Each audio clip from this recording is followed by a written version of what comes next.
tadi juga sudah disinggung oleh Sophie. Untuk cuci tangan itu kan minimal 20 detik dengan air yang mengalir. Kita gunakan sabun. Jadi kalau misalnya nggak ada bu sabun atau air yang mengalir, kita bisa menggunakan desinfektan tadi. Satu, bagaimana dengan cuci tangannya bu? Cara melakukannya. Yang pertama itu ada namanya cuci tangan 7 langkah bu.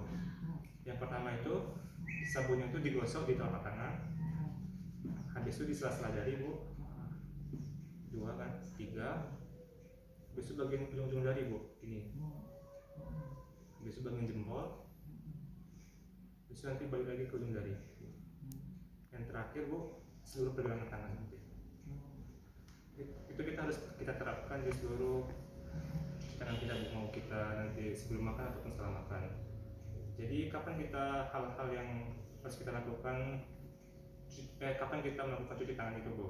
Yang pertama itu adalah setelah merawat orang sakit, setelah itu sebelum dan setelah mengolah makanan, sebelum dan setelah makan, setelah menyentuh barang milik orang lain, setelah itu sebelum dan setelah menyusui bagi perempuan yang sedang mengandung, setelah itu setelah menggunakan toilet, yang terakhir setelah menyentuh hewan peliharaan. Apa aja manfaatnya untuk cuci tangan ini bu? Selain untuk mencegah COVID, kita juga bisa nanti dengan cuci tangan yang rutin itu bisa mencegah diare, mencegah insidensi hepatitis atau kita bilang dengan penyakit kuning. Setelah itu kecacingan, infeksi mata, dia bisa mencegah itu hingga 50% bu kalau kita cuci tangan dengan teratur bu. Setelah itu untuk physical distancing akan dijelaskan oleh rekan saya lagi bu. Itu kan yang lebih bagusnya itu harus menggunakan sabun kan. Serta untuk minimal cuci tangannya itu 20 detik bang. Setelah itu untuk cuci tangannya sendiri itu ada 7 langkah yang benar bang. Yang pertama bang, bisa mati dulu bang, ini yang pertama. Karena kan sabunnya kan nanti dibasahi oleh sabun dan air.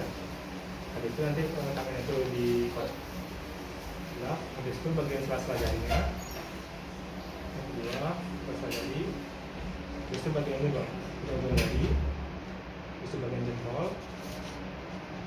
Habis itu bagian ujung jari lagi. Sebelum nanti telapak tangan semua. Itu bang, untuk cuci tangan yang betul bang.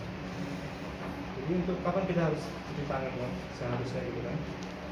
Terus setelah merawat orang sakit, sebelum dan setelah kita mengolah makanan, sebelum dan sesudah kita makan, setelah menyentuh barang milik orang lain, setelah itu sebelum dan sesudah menyusui untuk bagi yang perempuan yang hamil, setelah menggunakan toilet, lalu setelah itu kita setelah menyentuh hewan peliharaan. Bagaimana untuk manfaatnya bang? Itu bisa mencegah diare hingga 50% bang kalau kita cuci tangan dengan lebih teratur gitu. Setelah itu kita bisa mencegah insidensi dari hepatitis ini penyakit kuning bang bagi kesehatan bang. Habis itu kecacingan, infeksi kulit dan infeksi mata hingga mencapai 50% bang. Setelah itu untuk physical distancing bang, itu physical distancing mungkin abang udah tahu ya, jarak minimal untuk kita berujung pada orang ataupun ngomong dengan orang itu minimal 2 meter bang. Saya itu bagaimana cara melakukannya untuk penerapan physical distancing tersebut. Yang pertama untuk menghindarinya, hindari bepergian keluar rumah kecuali mungkin ada hal-hal penting. Setelah itu bisa untuk menghindari sentuhan fisik ke orang lain bang. Setelah itu melakukan olahraga di rumah. Setelah kita bisa menunda kegiatan dulu yang memicu supaya berkumpulnya dan kerumunan. Setelah itu menjaga jarak tempat duduk dengan orang lain sebisanya. Itu saja bang. Mungkin untuk selanjutnya edukasi kita bisa dulu.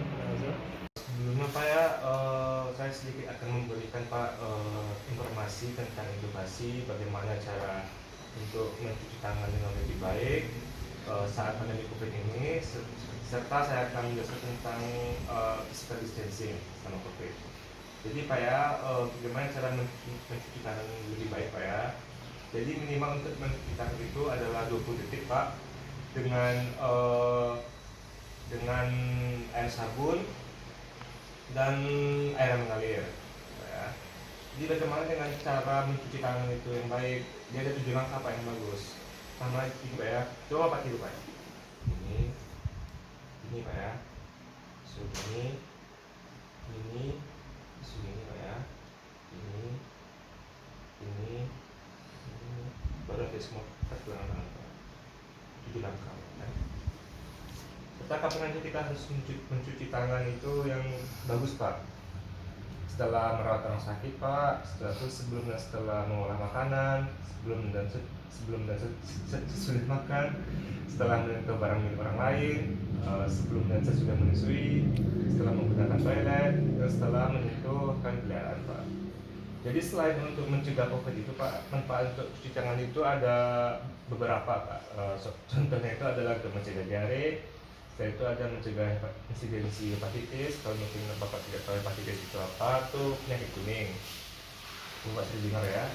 Setelah itu mencegah kecacingan, infeksi kulit, dan infeksi mata hingga 50%. Itu saya akan mendiskusikan tentang physical distancing Pak. Sebelumnya saya akan menjelaskan dulu apa definisinya.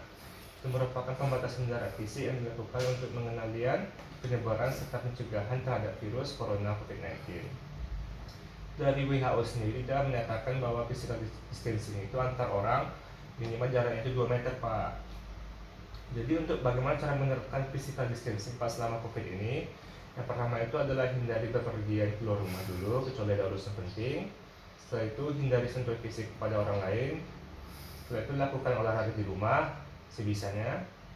Setelah itu menunda kegiatan yang memicu berkumpulnya orang dalam jumlah yang banyak. Setelah itu menjaga jarak tempat duduk dengan orang lain saat berada di luar rumah. Mungkin itu saja Pak.